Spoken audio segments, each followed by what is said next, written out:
어, 저 소개받은 최윤섭이라고 하고요. 그 작년에도 사실 이 수업에 인트로 강의로 처음 했었는데 아마 그 사실 인트로 강의라서 되게 마음이 편한 것 같아요. 이제 복잡한 뭐 딥러닝 이런 이론들 나중에 수업하실 거고 조금 이제 전반적인 이 분야가 어떻게 돌아가느냐 이런 것들 이제 인트로를 해드리는 역할이 제 역할인 것 같은데 아마 이제 뭐 딥러닝 같은 거 혹은 뭐 그 되게 고차원적인 인공지능 이론 다 아시면 사실 이 수업을 안 들으실 테고 이제 차차 배워가신다는 입장에서 이제 그 전에 이제 이 분야가 지금 어떻게 돌아가고 있느냐 그런 것들을 한번 제가 1시간 반 정도 얘기를 해드리도록 하겠습니다.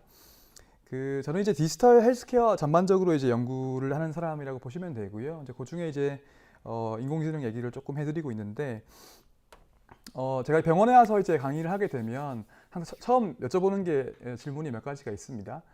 첫 번째는 뭐냐면 혹시 머신러닝하고 딥러닝이라는 두 개의 개념이 있습니다. 많이 들어보셨죠? 머신러닝, 딥러닝.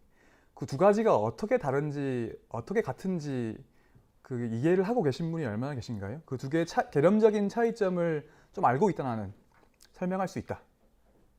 네. 네. 보통 그 다음 질문이 이제 지금 딥러닝 같은 인공지능 연구하시는 분을 손을 들어보라 그러는데 두 번째 질문은 안 해도 될 것 같습니다. 그래서 아주 그 쉬운 내용부터 말씀을 드리려고 하고요. 사실 제 강의를 조금 들어보신 분도 계실 수도 있고 아니면 요즘에 이런 인공지능 의료 분야 인공지능 얘기 워낙 많이 나오게 되는데요.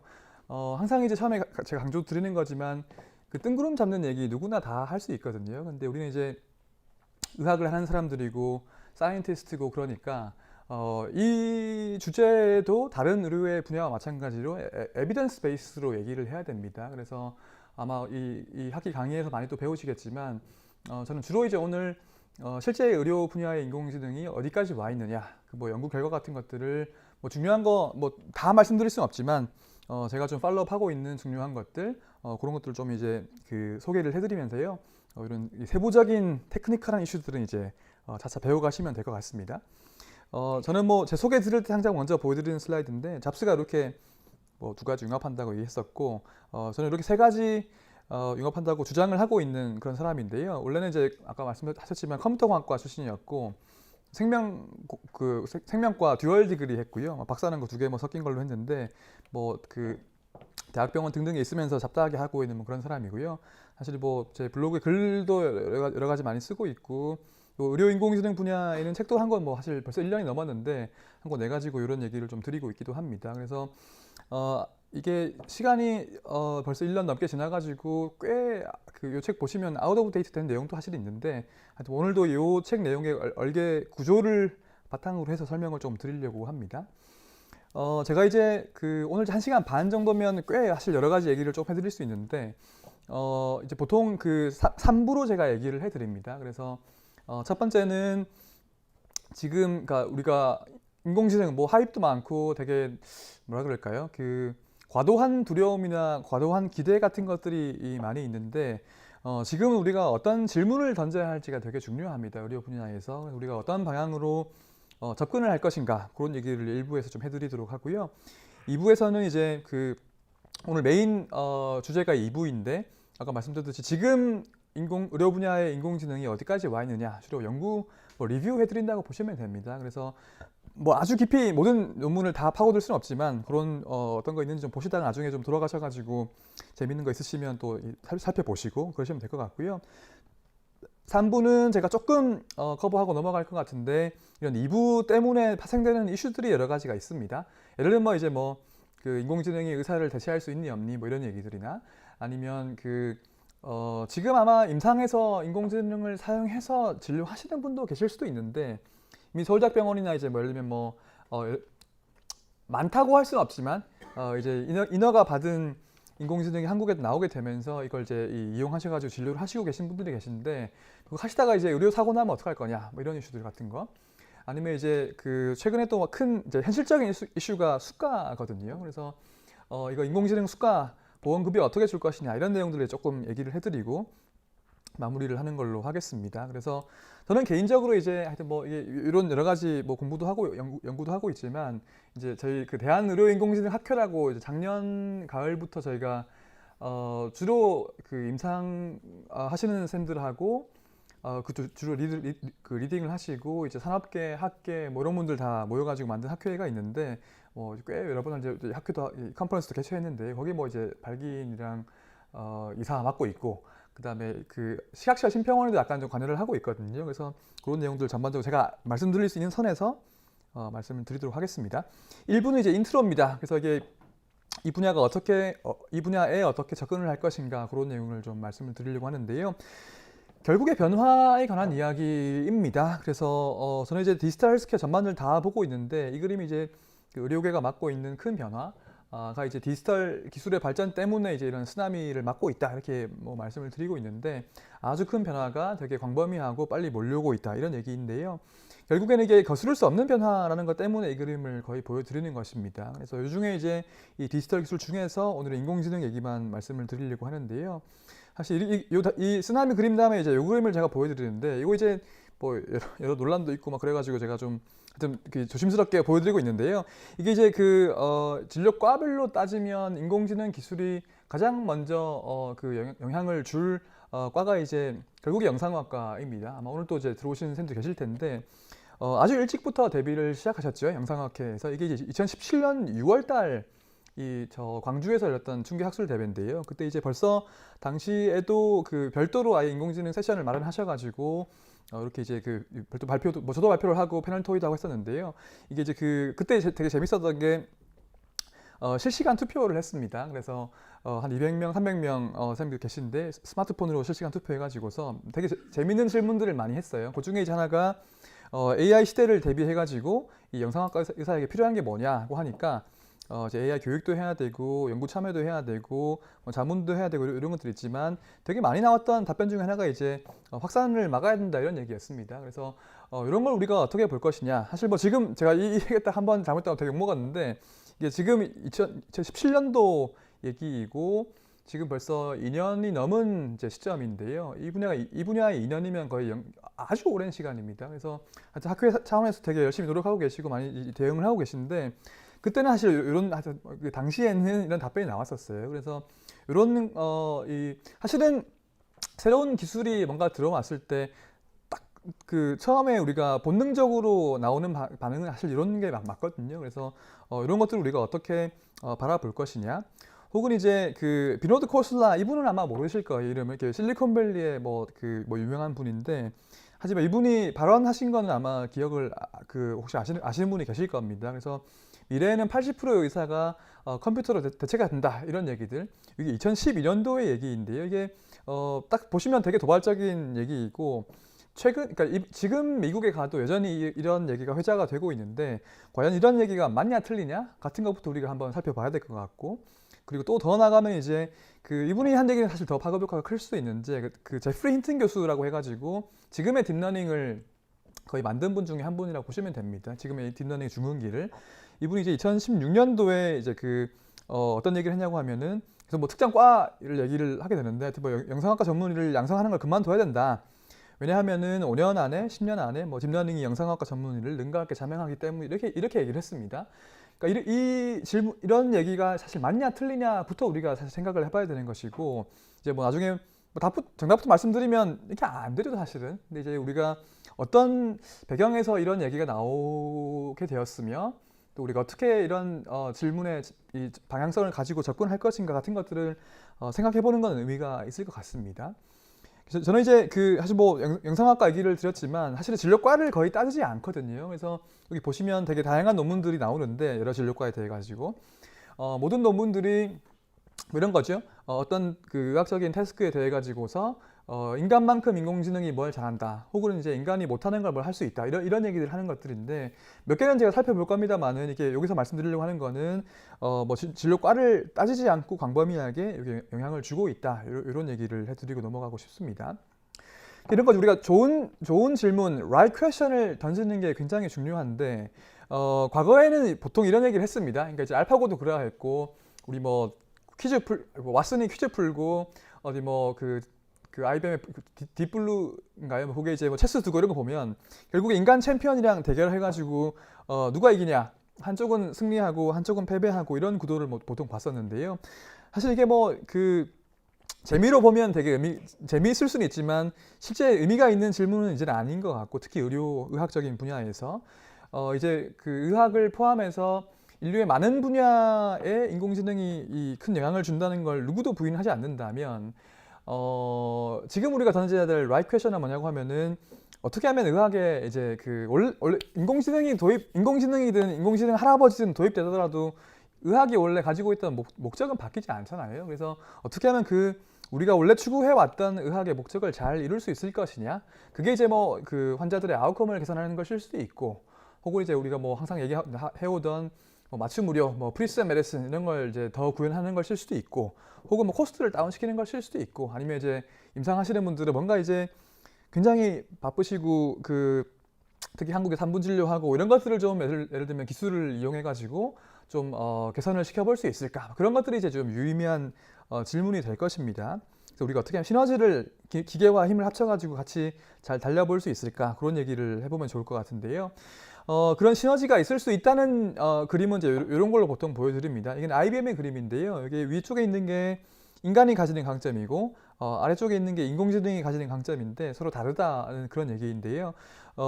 인간이 가지는 강점은 뭐 커먼 센스 있고 딜레마 해결 가능하고 뭐 윤리, 공감 능력, 뭐 상상력 이런 거 있다는 거고, 인공지능이 가지는 강점은 자연어 처리, 사람 말 알아듣는 거거든요. 이런 것들이나 패턴 인식하는 거, 아니면 지식 분류하고 이렇게 뭐 배우는 거, 기계학습, 아니면 편견이 없고 뭐 뭘 다 외운다, 기억력이 무한대 뭐 이런 건데, 잘 보시면 이게 이제 뭐 임상하시는 분들 많이 계시지만 실제 우리가 환자를 진료하실 때나 아니면 우리 의과대학이나 전공의들 트레이닝 시킬 때 우리가 지금 의과대학의 커리큘럼의 목적이 위쪽에 있는 능력을 함양하는 것이냐, 뭐 공감 능력, 상상력 뭐 이런 것들, 혹은 뭘 많이 외우고 또 패턴을 파악하고 이런 것들이냐 하게 되면 결국에 아래쪽에 있는 것들이 많이 있거든요. 그래서 뭐 이런 그림만 본다고 하더라도 어떤 식으로든지 간에 인간 의사들의 역할에 좀 변화가 있을 수밖에 없겠다. 뭐 그런 얘기를 이제 해드리고 넘어갈 수 있을 것 같습니다. 여기 이제 인트로였고, 그래서 우리가 어떻게 하면 더 나은 의료를 만들어 가볼 것인가. 사실 그게 이제 지금 나중에 거의 마지막에 말씀드린 수가 문제랑 좀 관련되거든요. 이게 뭐가 더 나은 의료이냐, 인공지능이 어떻게 효용을 어떤 걸로 우리가 평가할 거냐, 뭐 그런 얘기인데요. 나중에 말씀드릴 거고, 2부로 넘어가서 지금 의료 인공지능이 어디까지 와 있느냐, 그 얘기를 조금 드리도록 하겠습니다. 거의 2부 내용이 오늘 말씀드릴 거의 대부분의 내용인데요. 저는 아주 러프하지만 세 가지 유형으로 나눠가지고 말씀을 드립니다. 모두가 여기 포함되는 건 아닌데요. 뭐 신약 개발하는 것도 있고 등등이 많이 있는데, 하여튼 뭐 병원에서 활용하는 인공지능은 크게 3가지 정도로 이렇게 보면 될 것 같습니다. 첫 번째가 복잡한 의료 데이터를 분석해가지고 어떤 클리니컬 인사이트를 도출하는 뭐 그런 것인데, 여기 복잡한이라고 하는 게 되게 함축적인 의미이지요. 이게 이제 주로 EMR 데이터, 진료 기록인 경우가 많고, 아니면 뭐 심평원이나 보험사에 들어있는 클레임 데이터, 청구 데이터 같은 거일 수도 있고, 아니면 임상시험 할 때 클리니컬 트라이얼 데이터라든지, 혹은 유전 정보 뭐 이런 것도 다 포함됩니다. 그거 이제 분석해가지고 어떤 인사이트를 도출하는 거, 이게 첫 번째이고요. 두 번째가 요즘에 가장 핫한 분야죠. 우리 사람이 눈으로 보고 하던 건데, 이제 뭐 주로 딥러닝이 판독을 보조하는 거 이런 쪽입니다. 그래서 영상 의료 데이터라든지 뭐 병리 데이터, 안저 데이터, 피부 사진 찍은 거, 아니면 이제 나중에 말씀드리겠지만 콜로노스코피 할 때 아예 비디오 가지고 하는 것들, 뭐 그런 거 다 이제 포함이 됩니다. 세 번째는 이제 연속적인 데이터, 더 잘 아시겠지만 사람에 대한 거의 대부분의 데이터가 연속적이지요. 그래서 그런 것들을 이제 거의 실시간으로 혹은 실시간으로 모니터링 해가지고서 예방 의료, 예측 의료 구현하는 거, 그게 이제 세 번째 유형이 되겠습니다. 그래서 이거 차례대로 이제 말씀을 드릴 텐데요. 첫 번째가 복잡한 의료 데이터 분석해서 인사이트 끌어내는 거, 요 얘기를 드리겠습니다. 사실 여기도 이제 몇 가지 케이스를 말씀드릴 텐데요. 사실 왓슨 얘기를 또 안 하고 가기는 좀 아쉽죠. 그래서 사실 지금 왓슨에 대해서 나는 너무 관심이 있다, 이런 분 계신가요? 한 3년 전만 하더라도 왓슨 얘기 나오면 다들 막 졸다가 벌떡 일어나시고 뭐 그랬는데, 지금은 사실 많이 관심이 없죠. 그래서 여러 가지 이유가 있습니다만은 저는 왓슨이 사기는 아닙니다. 좋은 기술이 있고요.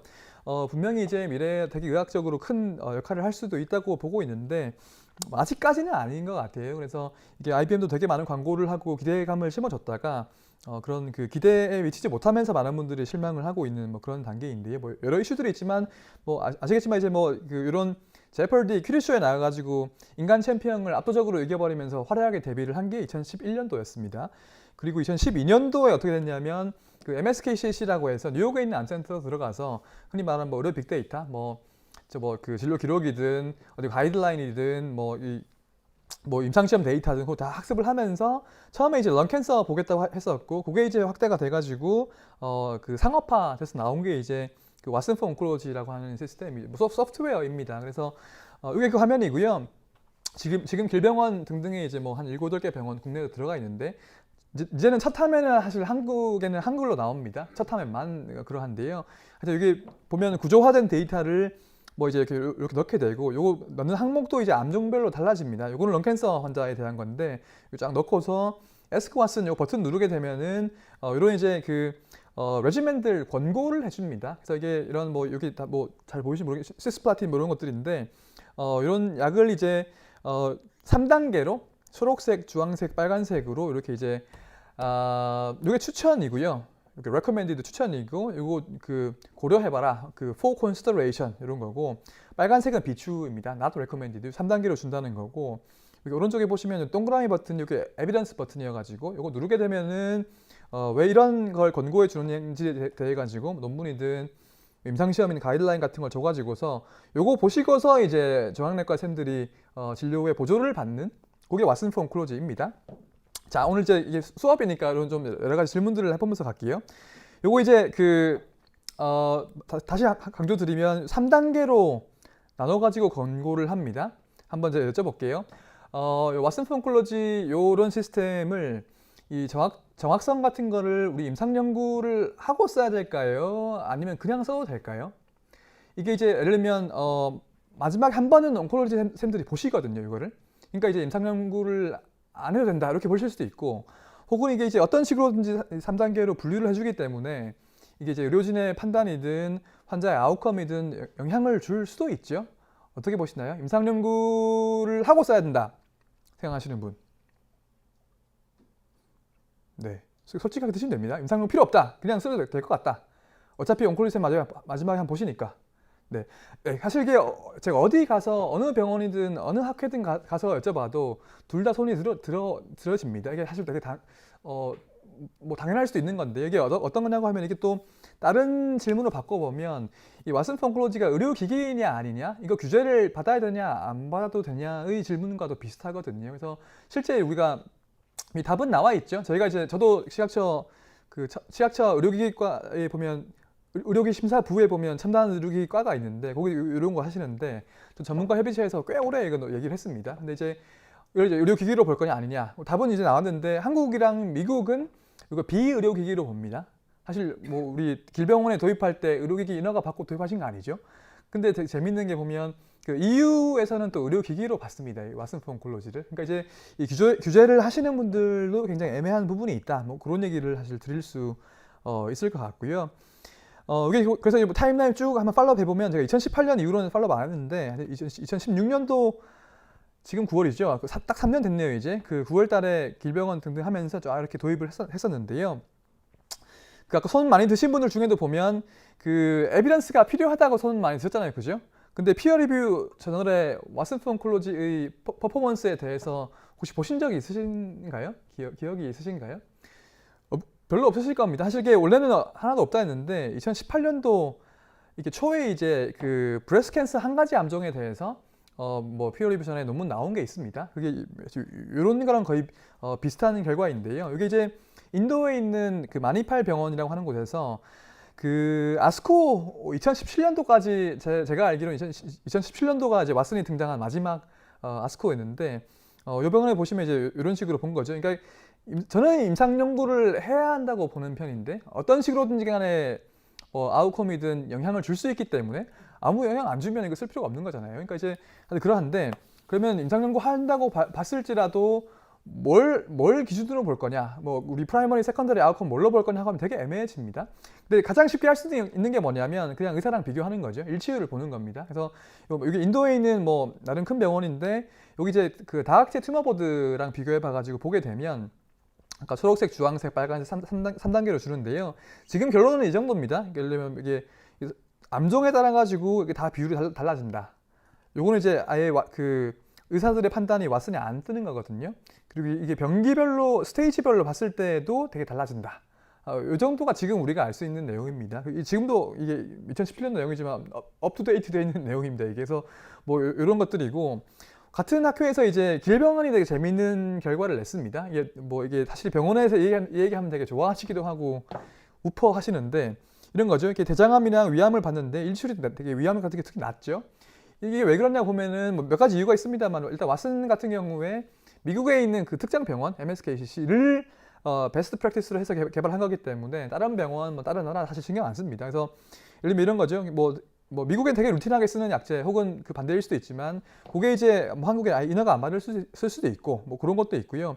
특히 이거 보시면 왓슨은 국내는 우리가 그 진료하실 때 우리 그 심평의학을 하셔야 되지 않습니까? 그래서 우리는 심평원을 신경 안 쓸 수가 없는데 왓슨이 권고하는 거 그냥 막 쓰다가는 이제 이거 삭감당한다 그런 얘기거든요. 그래서 이게 사실 굉장히 현실적이고 국내는 고려하지 않을 수 없는 얘기여서 뭐 이런 게 이제 우리가 또 그 한 가지 현실적인 변수로 들어가게 됩니다. 그래서 잠정적인 결론을 보면 뭐 이런 아까 보여드렸지만 일치율이라고 하는 걸 기준으로 봤을 때에도 이게 암종별로, 병기별로, 뭐 국가별로 다를 수 있다. 뭐 이런 얘기들이고, 시간의 흐름은 어떤 거냐고 하면은 이제 여기 뭐 자세히 말씀 안 드렸지만 왓슨 같은 경우에는 그 IBM이 주장하는 왓슨의 장점이 뭐냐? 논문이 너무 많이 나오기 때문에 인간이 다 읽기는 불가능하고, 그러니까 왓슨이 대신 이제 읽어줘가지고 되게 최신 지견을 준다. 간단하게 버튼 하나만 클릭하면.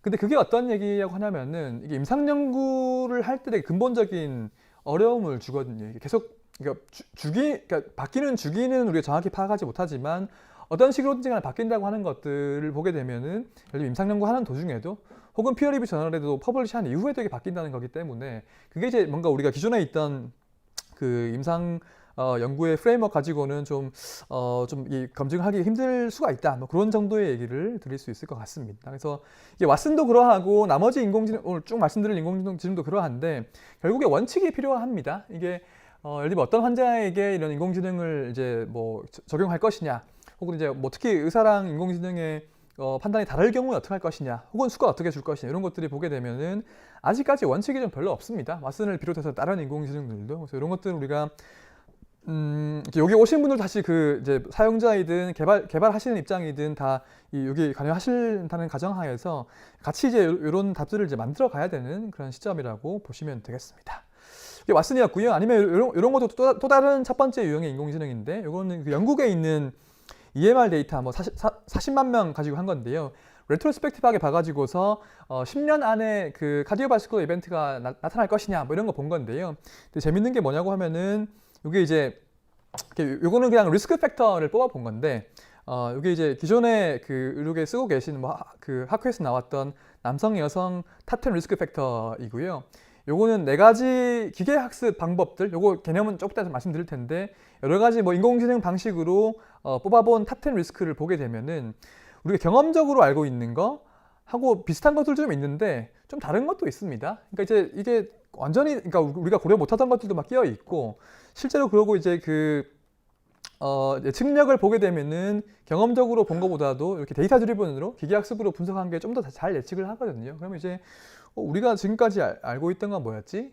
혹은 이제 이런 것들이 보면 또 다른 이제 인공지능의 의학 분야의 활용이라고 볼 수 있는데, 뭔가 새로운 리스크 팩터 아니면 새로운 어떤 인사이트를 먼저 도출을 해가지고서 왜 그런지 모르지만, 그러니까 거기부터 시작해가지고 이제 어떤 새로운 연구 주제도 될 수 있고 새로운 인사이트를 끌어낼 수 있는 뭐 출발점이 될 수도 있을 것 같습니다.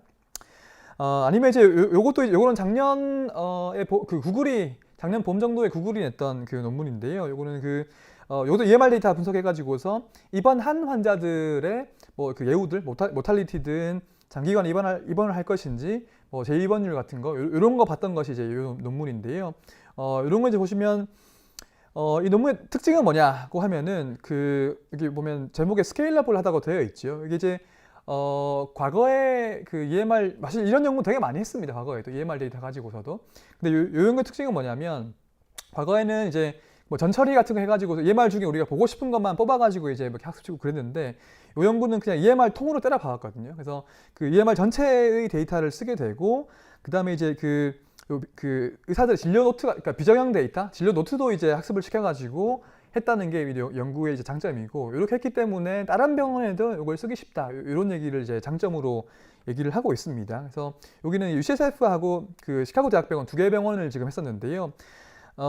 보통 이제 딴 데 가면 이렇게 하고 넘어가는데 이게 이런 연구를 사실 잘 보셔야 하는 게 어떤 게 있냐면 여기는 보면 제목에 딥러닝이 들어가죠.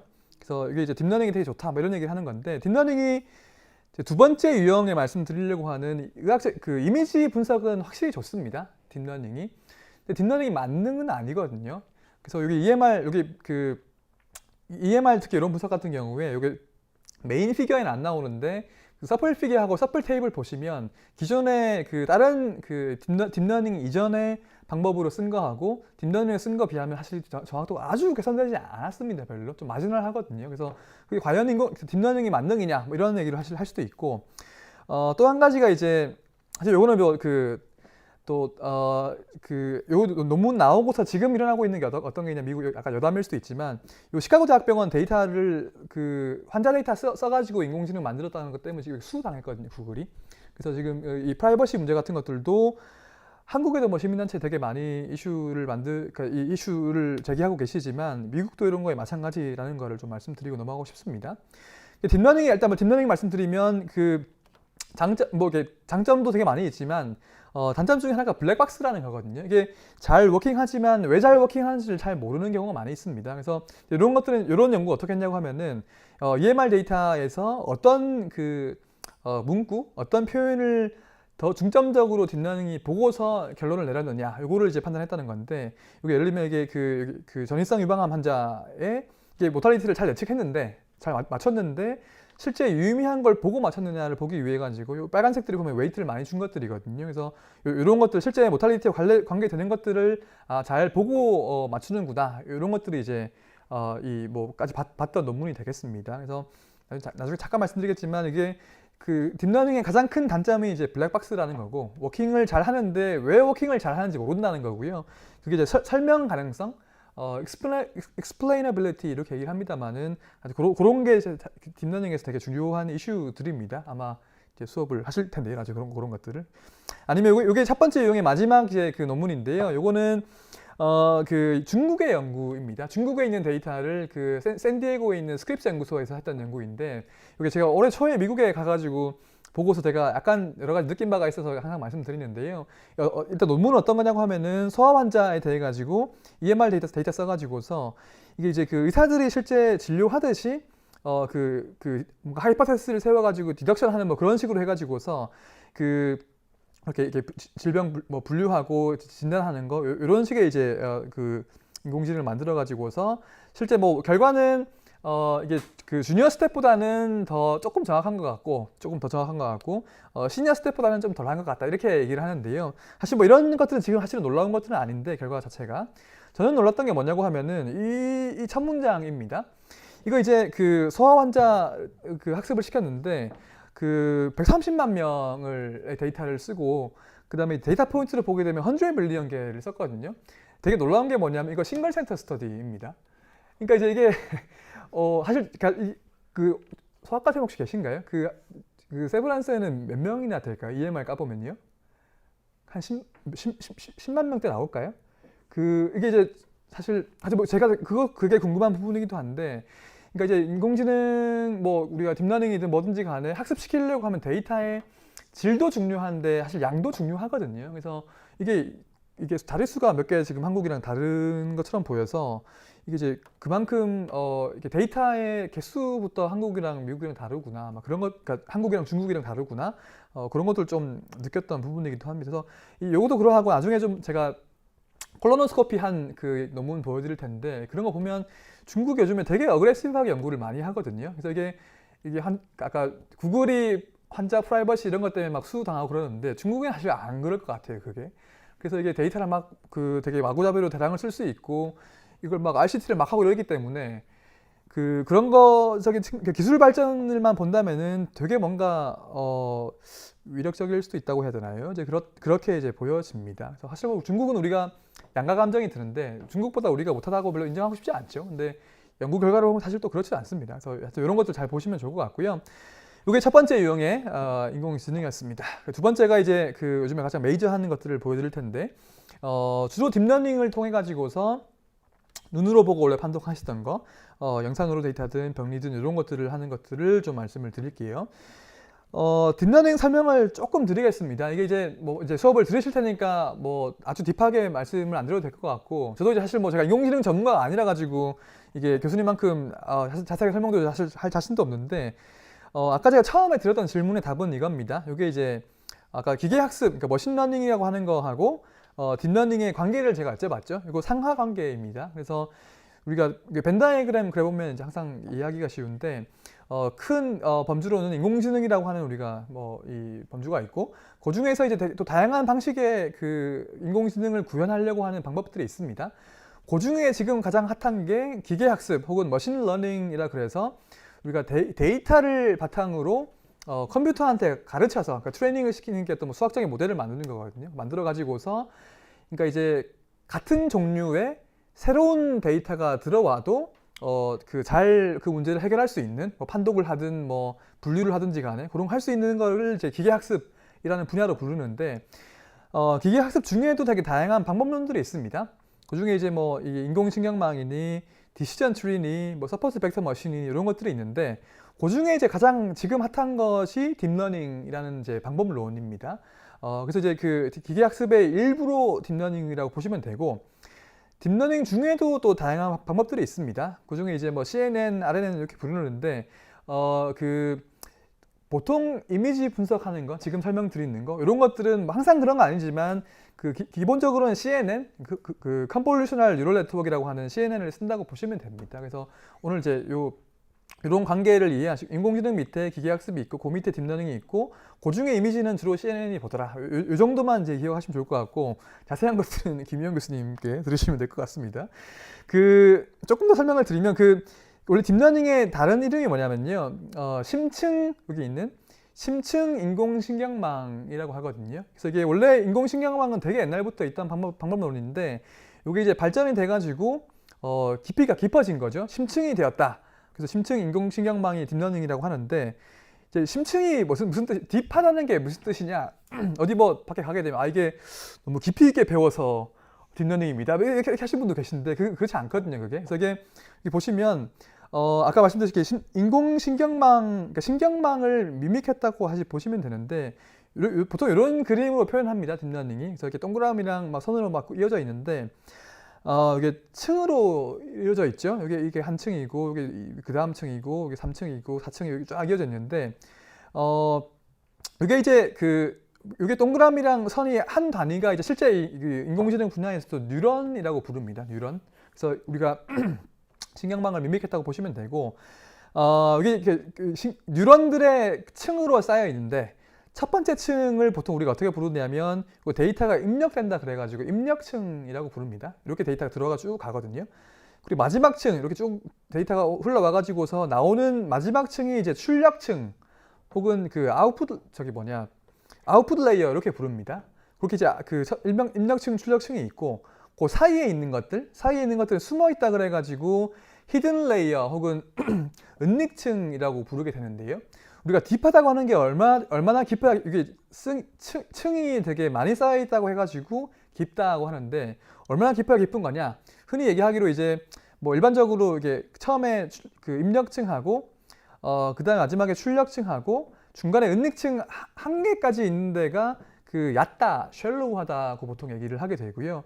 요 중간층이 이제 2개 이상 있으면 깊다고 합니다. 딥하다고 하게 되는데요. 그래서 이게 보면 그러니까 은닉층 1개 있을 때랑 2개 있을 때랑 뭐 한 층밖에 차이 안 나는데 뭐 이렇게 보실 수도 있지만 이거 한 층 늘리는데 한 20년 걸렸거든요. 그래서 이게 지금은 막 뭐 몇백 층, 몇천 층 쌓기도 하지만 그런 정도로 이제 이해를 하시면 되겠습니다.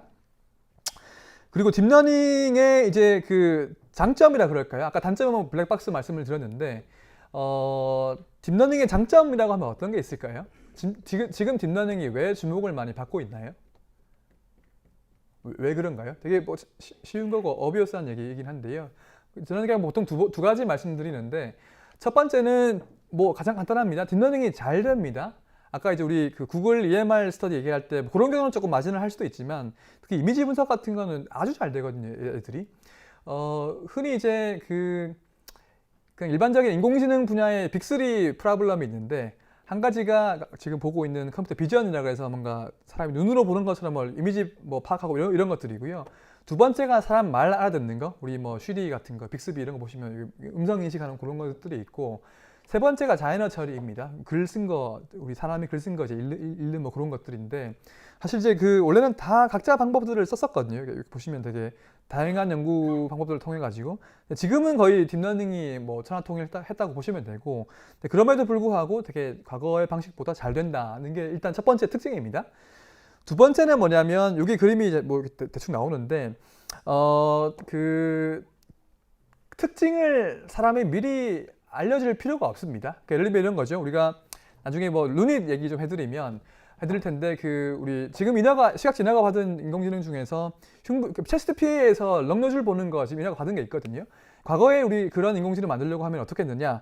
여기 이렇게 나오지만 우리가 막 텍스처, 뭐 어디 뭐 쉐입이 어떻고 위치가 어떻고 이런 거 봐가지고서 뭔가 도메인 난리지를 가지고서 그 기준을 제시를 하면 예를 들면 그거 기준으로 우리가 이제 학습시키고 그랬는데 지금 어떻게 하냐고 하면은 이제 영상학과 전공의들 펠로우도 앉아가지고 이거 막 그리고 있습니다. 동그라미 쳐가지고 한 10만 장 그려가지고 이제 학습시키면 이게 이제 왜 어떤 특징을 그러니까 이런 쭉 아까 딥한 여러 레이어들을 거쳐가지고 이제 특징을 학습하게 되는데 어떤 특징을 보고서 파악하는지는 알 수 없으나 혹은 인간이 이해할 수 없는 방식으로 해가지고서 하는데도 불구하고 아까 첫 번째 특징 되게 잘 된다는 거죠. 그러니까 이제 우리가 이런 뭔가 미리 도메인 날리지가 과거만큼 이제 지금 안 중요한 건 아닌데 하여튼 과거보다는 그러니까 특징을 미리 우리가 파악해가지고 알려줄 필요가 없다. 뭐 그런 정도로 이제 이해를 하시고 넘어가시면 될 것 같습니다. 그래서 그게 딥러닝에 대한 간단한 인트로였었고요. 이게 이제 되게 재밌는 얘기입니다. 이게 이것도 제가 올해 이제 3월 달에 미국 가가지고 제가 처음 보고 저도 가지고 와가지고 얘기하고 있는데 지금 두 번째 유형 메디컬 이미지에 대한 인공지능이 어디까지 발전했느냐는 사실 요 트윗이 아주 많은 것들을 얘기해 주는 것 같아요. 이게 이제 지난 2월 달에 나온 트윗인데 이분은 이제 스탠포드 대학병원 나오신 아마 의사인 것 같고 자마의 에디터가 스탠포드 대학병원의 그랜드 라운드에 가가지고 어떤 얘기를 했냐고 하면은 우리가 메디컬 이미지에 대해 가지고서는 인공지능이 인간만큼 잘 한다는 논문은 이제 안 받겠다고 했습니다. 자마에서. 그러니까 이제 항상 나오는 얘기가 클리니컬 임팩트를 이제 보여주는 게 중요한 때가 된 거죠. 그러니까 좀 뭐 어려운 얘기, 그러니까 뭐 아시겠지만 어널리티컬 밸리디티, 그러니까 분석적 정확성, 단순히 정확하다, 얼마만큼 정확하다, 뭐 사람만큼 정확하다 이런 거를 보여주는 건 이제 끝난 거죠. 우리가 다 알고 있고 그거를 어떻게 하면 그게 실제 의학적인 효용성을 가지느냐, 클리니컬 임팩트를 가지느냐 하는 것들을 보여주는 게 지금 중요한 때가 됐습니다. 사실 논문으로 보더라도 이런 거 얼마나 정확하다 이런 논문은 한 작년까지는 좀 나왔는데요. 뭐 작년, 재작년 같은 경우에 지금은 또 막 RCT하고 이래야만 이렇게 좋은 논문 나가거든요. 그래서 뭐 이런 것들인데 약간 해석을 해보게 되면 이런 겁니다. 그래서 우리가 이제 클리니컬 임팩트가 뭐냐? 그러면 정말 이제 우리가 임팩트를 어떻게 보여줄 것인가 하는 것들은 여러 뭐 방법이 있겠지만 예를 들면 이제 뭐 가장 좋은 게 정말 아웃컴 좋아진다는 걸 보여주면 제일 좋은 것이고 혹은 이게 정확성이나 뭐 우리 시간의 어떤 효율성을 올린다. 예를 들면 단위 시간당 더 많은 환자를 판독할 수 있다. 같은 거에 대해 가지고 실제 시너지가 있다. 이런 것들의 근거를 가지고 보여준다든지 특히 이런 것들을 뭐 과거 연구에서는 되게 레트로스펙티브하게 본 경우가 많았는데 지금 프로스펙티브하게 RCT 하는 경우가 꽤 나옵니다. 그래서 뭐 이런 것들 아니면 리얼월드 세팅에서 실제 환자에게 적용하면서 밸리데이션을 하게 되는 뭐 그런 것들이 지금 이제 뭐 이제 해야 될 거고 또 좋은 논문을 내시려면 또 이런 걸 해야 된다는 것이고요. 아니면 몇 가지 더 보여드리겠지만 인간의 어떤 인지 능력으로 시각적 인지 능력으로는 가능하지 않은 것들 그런 것들을 하는 게 또 이제 뭐 재미있는 연구 주제들이 됩니다. 그래서 이런 거 좀 보여드릴 텐데요. 되게 덥지 않나요? 저도 덥고 지금 막 부채 차시는 분이 많이 계신데 에어컨 틀 수 있나요 혹시? 네. 죄송합니다. 이런 것들이 지금 트렌드라고 보시면 되고요. 실제 이제 지금 FDA하고 한국의 인허가 받은 것들 보더라도 대부분이 영상에 대한 것입니다. 지금 미국 사실 이게 인허가를 계속 지금 받고 있어가지고 완전 업투데이트된 팔로우하기 되게 쉽지 않은데 미국에는 한 30개 내외로 제가 받았다고 알고 있는데요. 이게 쭉 리스트 보시면 이거 애플 작년에 이제 그 EKG 판독해가지고 AFib 보는 거 이런 거라든지 얼라이프코 이것도 이제 AFib 보는 건데 이런 거 빼고는 다 이제 의료 영상에 대한 것이고요.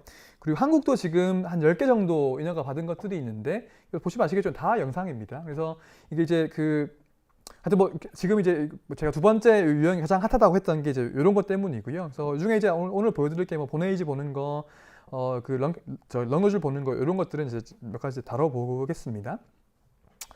그리고 혹시 이 분야를 관심이 있으시면 뭐 제가 오늘 몇 가지 말씀을 드리긴 하겠지만은 되게 좋은 논문이 여기 있습니다. 이게 이제 올해 1월 달인가 2월 달에 그때 이제 네이처 메디슨이 거의 한호 자체가 인공지능 특집이었는데 뭐 되게 재밌는 리뷰 페이퍼가 많이 나왔었거든요. 그 중에 하나가 이제 혹시 이름 아시는 분도 계시겠지만 에릭 토펄 박사님이 쓰신 그 리뷰 페이퍼인데 하이 퍼포먼스 메디슨이라는 게 있습니다. 이것도 보시면 하여튼 이런 논문에다가 테이블 1에 되게 뭐 좋은 논문들 쫙 정리해 놓으셨거든요. 그래서 사실 벌써 지난 1월, 2월 시점에 논문이어가지고 좀 더 좋은 논문 몇 가지 나온 것들도 있지만 아무튼 이런 테이블 보시면서 이제 출발점으로 사방 보시는 것도 좋을 것 같습니다. 몇 가지 제가 커버를 해드릴 거고요. 그러니까 진료과별로 제가 몇 가지 이제 말씀을 드리려고 하는데 첫 번째는 뭐 당연하게도 영상학과 얘기를 좀 해드리도록 하겠습니다. 국내에서 사실 뭐 영상학과 관련 얘기들도 되게 뭐 연구 결과 좋은 거 많이 있고 이 글로벌리 보자면 엄청 많은데요. 그 중에 이제 국내에서 잘 하고 있는 특히 인허가 받은 두 가지 제가 보여드리고 넘어가려고 합니다. 첫 번째는 뷰노라고 하는 스타트업하고 그다음에 이제 데이터는 서울 아산병원 데이터를 학습시켰던 것이고 그다음에 이제 뭐 인허가 받을 때는 아산이랑 고대 안암병원에서 이제 임상 연구하신 건데 보네이지 판독하는 겁니다. 이게 어떤 문제는 다들 잘 아실 거고요. 이거 이제 막 그냥 쌤들이 그냥 하시기에 귀찮은 거, 시간 많이 걸리는 거 이런 것들이 이제 해가지고 딥러닝 수부 엑스레이 판독해가지고서 탑3로 보네이지 판독해주고 거기 맞는 이미지 표준 이미지 띄워줍니다. 요거 보시고서 이제 판독을 하는 뭐 그런 것들이 이게 이제 국내에서 최초로 시각처 인공지능 의료기기로 딥러닝 기반의 의료기기로는 최초로 인허가 받은 게 요 사례입니다. 그래서 작년 5월달에 벌써 1년 넘었죠. 작년 5월달에 받은 게 이거인데요. 논문은 이러합니다. 이 논문으로 이제 인허가 받은 건 아닌데, 하여튼 그 전에 연구하신 거 보게 되면은 200명 환자를 그러니까 인공지능 개발해서 200명한테 테스트 해본 것이고요. 정답은 어떻게 했느냐? 보통 이게 정답을 매기는 방식들이 여러 가지가 있는데, 그 중에 하나가 어떤 거냐면 일단 한 2명 이상의 전문의가 협의를 하는 거죠. 그리고 이제 그 2명이나 혹은 몇 명 사이 협의가 안 되면 더 연차 많으신 분이 오셔가지고 결론을 내려주는 뭐 그런 식으로 하는 게 여기 쓰는 방법인데 많이 쓰는 방법입니다. 여기 만든 인공지능을 어떻게 평가했느냐? 의사 두 명하고만 했습니다. 논문에서는 의사 A는 누구냐면 소아양성 세부 전공하신 영상학과 펠로우쌤이고요, 한마디로. 그래서 소아양성 세부 전공하신 분이시고 B는 누구냐면 전공이 2년차입니다. 영상학과에 한 번도 이거 판독해 본 적이 없는데 하루 교육 이수를 했어요. 여기 해보려고 20케이스 판독해봤다. 뭐 이런 것인데 결과는 뭐 간단합니다. 그래서 이 단독으로 사실 이런 정도의 데이터는 사실 크게 의미가 없는데 요즘에는 혼자 했을 때 인공지능 혼자 하고 펠로우쌤이랑 전공의쌤 혼자 했을 때는 보시면 이렇게 나온다는 건데 중요한 거는 시너지가 있냐 없냐 하는 거거든요. 그래서 이렇게 보시면 인공지능 썼을 때와 쓰지 않았을 때 보게 되면은 이렇게 올라간다. 이런 게 의미가 있는 것이지요. 그리고 뭐 이게 뭐 한 명 한 거긴 2명밖에 안 한 겁니다만은 예를 들면 전공의가 하게 되면은 올라가는데 인공지능을 보조를 받아도 이제 펠로우 혼자 한 것보다 못하죠. 사실 뭐 누가 쓰는 것도 중요하다. 이런 걸 얘기를 뭐 할 수도 있을 것 같고요. 또 한 가지가 이제 전체 총 판독 시간에 시너지가 있다. 뭐 이런 얘기인데 총 200명 판독했을 때 펠로우쌤이랑 전공의쌤 모두가 이제 이렇게 시간을 아낄 수 있다. 단위 시간당 더 많은 환자를 판독할 수 있다. 이런 얘기를 해드리고 있는 것인데요. 요게 나중에 제가 다시 말씀드리겠지만 한번 여쭤볼까요? 요거 수가 줄 수 있을까요? 없을까요? 요 정도의 그 효용 가지고서 우리가 병원에서 환자를 우리가 이런 것 때문에 더 많이 볼 수 있다. 같은 시간 가지고서 이런 거 이제 예를 들면 수가를 줄까 말까. 이게 이제 지금 심평원이 고민하고 있는 그런 거예요. 그래서 나중에 말씀 또 드리고요. 요 논문은 이제 루넷이라고 하는 스타트업이 서울대학병원 그 영상학과 그 박창민 교수님 팀이랑 해가지고 일단 되게 좋은 논문인데 어떤 식이냐면 그 이게 작년 이제 가을 논문이고요. 체스트 PA 4만 장을 13명의 영상학과 전문의들이 판독해가지고 정답을 매기고 이렇게 이제 여러 병원에서 그 미국에 있는 병원까지 이제 엑스터널 밸리데이션까지 했던 그런 연구입니다. 뭘 봤냐고 하면은 크게 두 가지 문제를 봤어요. 그 체스트 PA 럭너주를 이제 있냐 없냐 거기 그 사진에서 그리고 어디에 있냐 그 두 가지 문제를 했는데 주로 논문이 본 거 어떤 거냐고 하면 아까 계속 말씀드리고 시너지 있냐 없냐인데요. 그래서 의사 혼자 했을 때 하고 그다음에 인공지능의 보조를 받아가지고 했을 때 이제 유의미한 차이가 있느냐 그걸 본 겁니다. 재밌는 게 여러 종류의 여러 레벨의 의사들이랑 비교를 했는데요. 일단 이런 거죠. 그래서 이런 흰맵으로 알려주게 되면 이런 걸 보조 받고 보는 거하고 그냥 이런 보조 없이 보는 게 정말 그 노즐을 디텍션하는 차이가 있느냐 하는 걸 본 것인데요. 요 그림은 이제 그 논문에 들어가진 않았지만 중요한 것 같아가지고 제가 이제 보여드리는데 박창민 교수님 슬라이드를 가져온 겁니다. 이게 이제 있냐 없냐 어디 있냐 하는 것인데 ROC 커브를 읽으실 줄은 아시죠? 이게 이제 그러니까 한마디로 그러니까 뭐 센시티비티, 스페시피티 둘 다 보는 건데 컷오프를 바꿔가면서 이렇게 쭉 이렇게 선을 그리는 겁니다. 그래서 이게 왼쪽 위로 갈수록 좋은 거라고 보시면 되고요. 뭐 우리가 뭐 기초부터 배우시겠지만 이게 이제 ROC 커브이고 요 밑에 있는 요 말로 빨간 선의 요 아래쪽에 있는 면적을 가지고서 우리가 이게 AUC 뭐 값이라고 하는데 그 AUC 값을 되게 중요하게 봅니다. 일반적으로. 그래서 이게 이제 AUC가 1이면 이거 완전히 붙어가지고 1이면 뭐 그 데이터 셋에 돼 가지고 완벽한 것이고 이게 이제 이게 1에 가까울수록 좋은 것이 한마디로 고로 한다고 보시면 되고요. 그래서 이게 네 가지 선이 있는데 빨간색은 뭐냐면 이건 넌 레디올로지 의사들이 본 것이고 요 파란색은 영상학과 전문의들이 본 것이고 그리고 초록색은 이제 흉부영상 세부 전공하신 이제 분들이 본 것이고 이 까만 선은 이제 루닛의 인공지능 혼자 한 겁니다. 그래서 이 둘 문제 모두 일단 요 데이터 셋을 대 가지고서는 이렇게 나온다는 걸 알 수가 있고요. 요건 일단 논문에 안 들어갔고 논문에는 요 테이블이 핵심 테이블입니다. 이게 좀 복잡한데 어떤 식이냐면 Y축을 보시면 일단 여기 보시면 여기 비영상학과 다른 과의 전공의 4년차들 3명이 이렇게 들어가지고 하셨고 그다음에 영상학과 전공의들 이렇게 했었고요. 영상학과 전문의들 이렇게 하시고 흉부영상 세부 전공하신 분들 이렇게 하셔가지고서 요 칼럼하고 요 칼럼에 이제 유의미한 차이가 있느냐 p-밸류를 봐가지고 그래서 의사 혼자 한 거하고 인공지능이 보조를 받았을 때 한 게 더 유의미하게 좋아지느냐 그런 걸 봤다고 보시면 되고요. 요 두 칼럼, 요거 있냐 없냐 어디 있냐 이렇게 본 겁니다. 뭐 결론은 뭐 당연하다고 할 수도 있는데 하여튼 뭐 인공지능을 보조 받게 되면은 이 두 문제 모두에서 이렇게 개선이 됩니다. 그래서 많은 경우에 통계적으로 유의미하게 개선이 되게 되고요. 그리고 좀 재밌는 게 뭐냐면 여기서 안 나오는 게 한 가지 있습니다. 어떤 게 안 나오나요? 이게 논문에서 뭐 특히 강조를 안 하고 뭐 본문에는 나오는데 테이블에 안 나오는데요. 어떤 게 안 나오죠?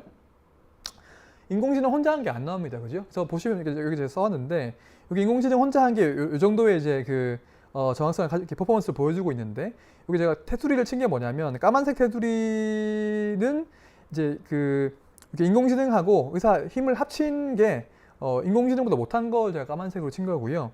아주 뭐 이게 핑크색이 둘이 힘을 합치면 더 나은 건데 대부분의 경우에 인공지능 혼자 한 게 더 잘합니다. 일단 이 데이터셋, 이 세팅에서는 그래서 뭐 이것만으로 뭐 누가 더 낫다 뭐 이렇게 하긴 힘들지만 하여튼 이런 제한적인 상황에서 이런 데이터 나올 정도로 많은 발전이 있었다. 뭐 그런 정도로 이해를 하시고 넘어가시면 될 것 같습니다. 이게 이제 영상학과 얘기였고요. 그 다음에 안과 얘기를 조금 해드릴 텐데 사실 안저 데이터 가지고 DR 판독하는 것이 그러니까 나중에 나올 병리 데이터, 병리과처럼 또 아주 큰 막 연구 결과 막 나오는 것 같지 않습니다만은 조금 이제 몇 가지 말씀드릴 게 있어가지고 가지고 왔는데요. 아마 뭐 이런 뭐 다들 다 아실 테고 DR이 뭔지는 그리고 아까 너네들도 계시니까 이게 당뇨병 합병증으로 실명하는 큰 원인이 이제 이런 질병인데 원래 눈의 안쪽 사진 찍어가지고 이제 이 원래 아까쌤들이 그 눈으로 보시고 판독하는 게 이제 이런 정도인데 요것도 보시면 이런 거 왜 필요하냐? 여기 이런 것 때문에 이제 인공지능이 필요하다고 보통 얘기를 합니다. 이게 어떤 거냐면 여기 DR 환자에 대해 가지고서 한 명의 환자를 그 여러 명의 안과 전문의들이 중증도를 판독해 보게 되면 뭐 되게 많이 일치하는 환자도 있습니다만 이런 걸 보시게 되면 되게 헤테로지니어스하게 판독이 나옵니다. 그러니까 이런 걸 보게 되면 우리가 뭐 이게 의사의 실력의 차이일 수도 있고 혹은 뭐 경험의 차이일 수도 있고 그날 컨디션의 차이일 수도 있는데 인공지능의 보조를 받으면 좀 낫지 않을까 이런 얘기를 해볼 수가 있는 것이지요. 이런 것 때문에 이제 사실 이 논문이 뭐 약간 옛날 논문이지만 뭐 랜드마크 페이퍼 중에 하나인데요. 자마의 2016년도 11월 달인가 실렸던 그런 논문인데 이 논문 누가 썼는지 혹시 다들 아시죠? 그죠? 이게 그 자마의 오리지널 페이퍼로 딥러닝으로 만든 인공지능이 그 안과 전문의보다 DR 판독을 더 잘한다 그 내용이거든요. 이거 논문 누가 썼나요? 네, 구글이 썼습니다. 구글이 다 이거 뭐 이런 자마의 오리지널 페이퍼를 내는 게 되게 좀 당시만 하더라도 되게 충격적인 일이었는데 지금은 또 많이 내가지고 또 아주 새롭게 보이지는 또 않습니다. 뭐 이런 논문인데요. 아까 말씀드린 CNN 딥러닝의 일종인 CNN으로 후향적으로 이제 한 13만 장 정도를 판독을 했는데 이게 돈 많은 게 되게 좋습니다. 미국의 안과쌤들 한 50명 정도 고용해가지고서 되게 중복 판독을 해가지고서 이렇게 이제 학습 데이터를 만들었고, 그 다음에 이 두 가지 데이터셋을 해가지고서 이제 테스트를 했는데, 그 테스트하면서 이제 그 54명 중에서 좀 일관적으로 판독하신 분들을 7, 8명 뽑아가지고서 요 두 가지 DB에 대해 가지고 판독할 때 실력 비교를 좀 해본 것이지요. 이게 그 결과인데요.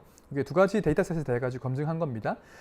아까 말씀드린 ROC 커브이고요. 이게 색깔 점에 보시면 개별 안과 전문의들입니다. 그래서 선 위에 있으면 구글의 딥러닝보다 좀 나은 분, 밑에 있으면 딥러닝 약간 못하는 분, 뭐 이런 뭐 그렇게 보시면 되는데 이게 F 스코어라고 해가지고 이게 종합적으로 보는 게 뭐 수치가 있거든요. 그래서 이런 거 보게 되면은 이제 안과 전문의보다도 구글의 딥러닝이 좀 더 낫더라. 뭐 그런 얘기를 해주는 게 이게 2016년도 결과입니다. 그래서 되게 옛날 논문이고 이거는 이 얘기를 제가 해드리는 게 뭐냐고 하면은 요거는 그 다음 논문인데요. 2018년도 나왔던 논문인데 이거는 뭐 사실 이 논문 그 내용은 별로 중요하지 않은데 이게 뭐 그레이딩을 어떻게 할 거냐. 아까 제가 이제 정답 매기는 거 어떻게 하나 막 그런 거 말씀드렸잖아요. 몇 가지 뭐 그런 것들을 이제 막 방법론적인 것들을 이제 일을 하고 있는데 그런 거보다도 우리가 이제 중요하게 볼 거는 방금 보여드린 자마 2016년보다 좀 더 업그레이드를 했습니다. 구글이. 그래서 더 좋게 뭐 더 많은 데이터 트레이닝하고 여러 가지 업데이트를 했었고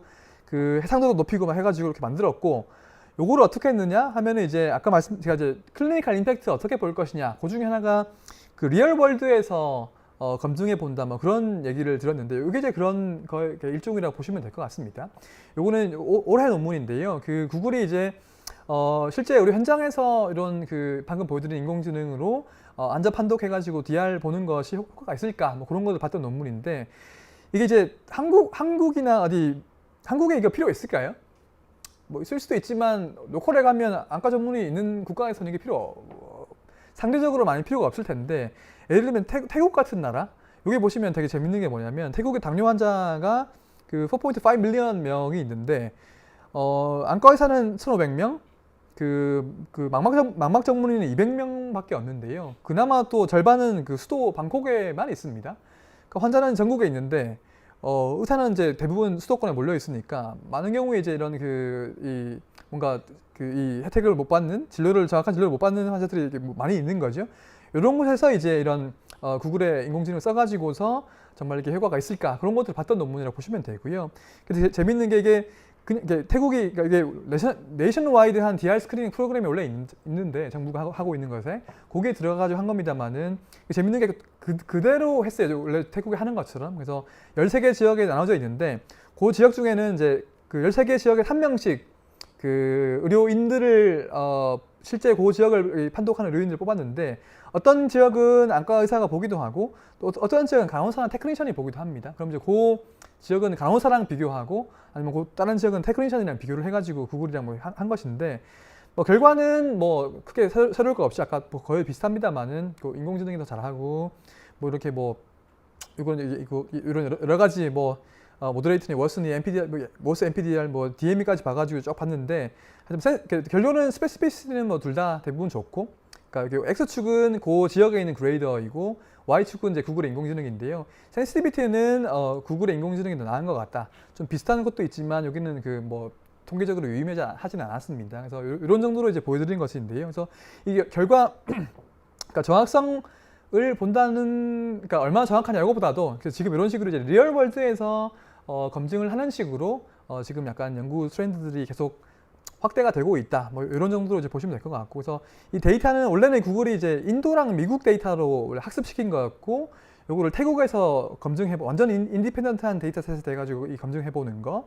그리고 검증할 때 그 사진도 보면 카메라 브랜드도 여러 가지로 막 그냥 막 리얼월드로 찍었었고, 뭐 이런 것들을 이제 보여주는 게 중요하다. 뭐 이런 것들인데요. 이제 실제 이런 경우에도 정말 이렇게 인공지능을 예를 들면 여기는 그냥 그레이더랑 비교한 것이지만 정말 그레이더가 혹은 예를 들면 테크니션이 간호사가 인공지능을 써가지고 진료했을 때 환자의 아웃컴이 좋아지느냐, 그런 것들이 아직 못 보여준 거거든요. 그래서 앞으로 이런 것들을 보여주는 게 더 숙제로 남아 있다고 보시면 되겠습니다.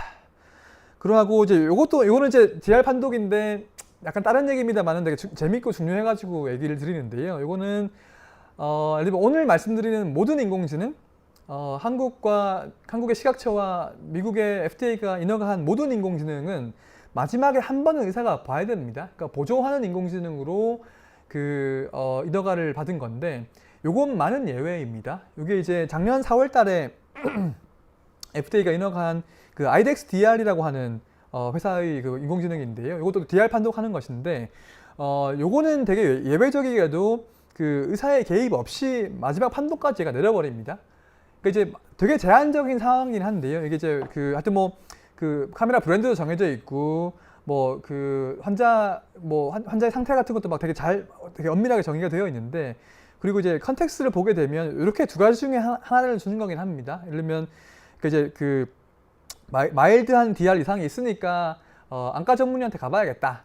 아니면 뭐 마일드한 DR까지는 없는 것 같으니까 이제 한 12개월 뒤에 팔로우 해보자. 뭐 이런 정도인데, 그러니까 이제 예를 들면 이런 거죠. 한국에는 1차 병원에 동네 병원 가도 안과 선생님들 많이 계시니까 이게 필요 없는데, 미국에는 1차 병원에 안과 전문의가 안 봤을 경우에 예를 들면 요거로 이렇게 인공지능 돌려가지고서 이렇게 레퍼해주고 이런 정도로 이제 이해를 하시면 됩니다만은, 그럼에도 불구하고 아예 의사가 개입하지 않는 거는 되게 좀 굉장히 예외적인 경우입니다. 제가 그러고 보니까 한두 달 전에 안과 학회 같은 데 가서 발표한 적이 있는데, 요거 이제 안과생들 계셨을 때 이거 이렇게 써도 된다고 보시나요? 이거 이렇게 아무리 그래도 이렇게 하면 안 된다고 보시나요? 하니까 그것도 둘 다 손이 올라가시더라고요. 그래서 그런 것도 한번, 하여튼 뭐 그 의료계에서도 많이 의견이 갈리는 것 같고요.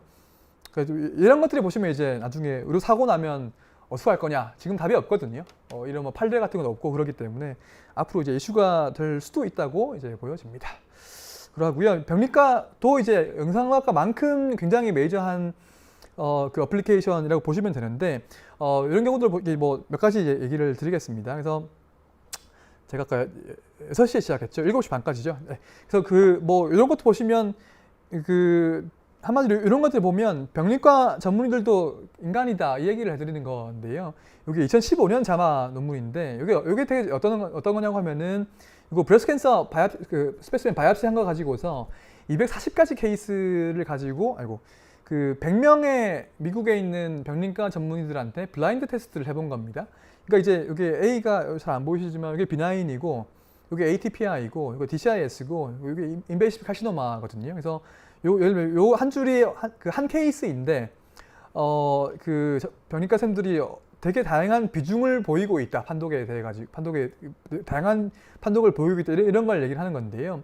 이것도 정답은 경험 많으신 병리과 전문의 3명이 합의해가지고 골랐다고 제 기억이 되는데, 여기는 흰색이 맞춘 거고, 요건 노란색이 정답, 요건 주황색이 맞추신 분들, 빨간색이 맞추신 분인데, 보면 되게 다양하게 나오죠. 이런 경우들이. 이런 그림들이 보시면 이런 케이스들이 특히 이제 4가지 모두 나왔던 그런 케이스라고 보시면 됩니다. 그래서 결국에 우리가 뭐 병리과에서 판독 나오면 다른 과에서 딴지 못 걸죠. 근데 이제 실제 병리과 한국은 다를 수도 있겠지만 하여튼 뭐 병리과 미국의 병리과 전문의들은 이런 정도이기 때문에 결국 인간이기 때문에 인공지능의 보조가 필요하면 좋을 것 같다. 뭐 이런 얘기를 들을 수 있을 테고.